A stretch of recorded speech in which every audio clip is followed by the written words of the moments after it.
Je suis Salimata Diouf Cissé, je suis la directrice pays de MSI Sénégal, qui est une organisation internationale spécialisée dans la santé de la reproduction et plus précisément dans la planification familiale. Depuis 2010, nous travaillons avec le gouvernement du Sénégal à travers le ministère de la Santé et de l'Action sociale dans la promotion des services en santé sexuelle et reproductive et la planification familiale.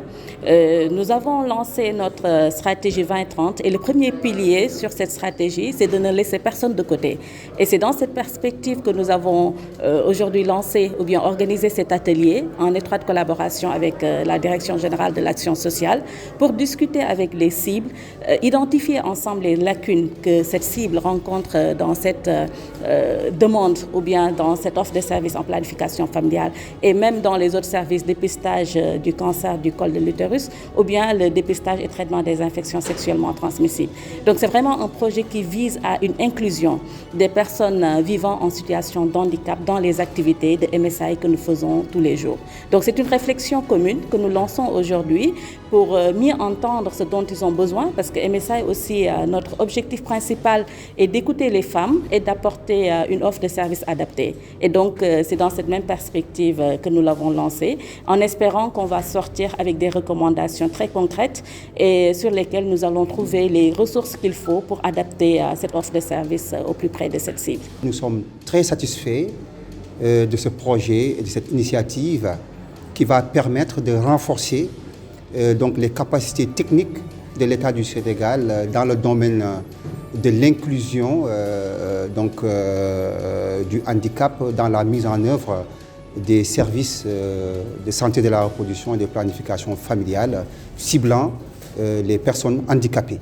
Donc nous pensons que ce projet que nous accueillons favorablement va venir s'ajouter aux réalisations de l'État du Sénégal. Et parmi ces réalisations qu'il convient de rappeler, il y a donc l'adoption de la loi d'orientation sociale 2010-15 relative aux droits des personnes handicapées et qui a pour programme phare d'inclusion du handicap le programme national de réadaptation à base communautaire qui est adossé à un mécanisme aussi phare d'inclusion du handicap qui est la carte d'égalité des chances que tout le monde connaît aujourd'hui. À ce jour, l'État du Sénégal a produit 70 510 cartes d'égalité des chances qui sont articulées à des programmes de filets sociaux, notamment la couverture maladie universelle, le système de transport, l'appareillage, mais également les bourses de sécurité familiale. D'abord, je voudrais me réjouir de l'approche par rapport à cet atelier, eu égard à la diversité des participants. Comme vous l'avez vu, nous avons les représentants du ministère de la Santé et de l'Action sociale, les partenaires, les membres de la société civile, entre autres. Bref, c'est un microcosme de notre société. Et en parlant d'inclusion, il est nécessaire que les différents segments de la société puissent travailler ensemble. La dimension de développement inclusif en appelle éventuellement à d'autres formes d'approche, mais celle-là est prioritaire en ce qui concerne les personnes handicapées. Les défis auxquels les personnes handicapées sont confrontées sont divers et variés, étant entendu que ces personnes ont des déficiences différenciées.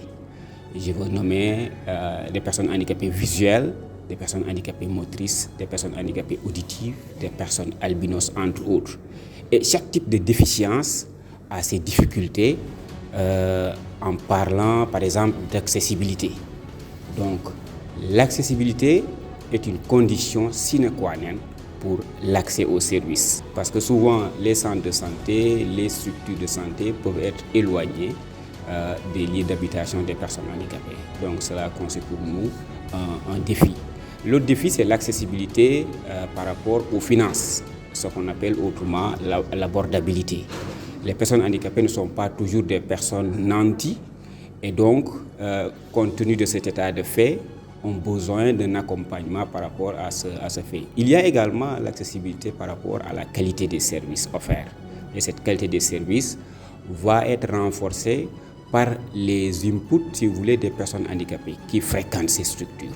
di remercier partenaire bi Maristop ci initiative bi mu jël ci yaatal bi mu def boole acteurs yépp def synergie ñu toog waxtaane li nga xamante ni mooy méttitu personnes handicapées yi jëm ci surtout ci wàllu ëmb ak imbi. liggéey bi nag luñ ci gën a rafetlu mooy dañ leen a woo ñoom ñu war a génneel seen bopp seen i métit xool lii sooxee ñu jël teg ci table bi waxtaane ko yem ko xool ñu ko mën a solutionner aussi si nu mu gën a gaawee.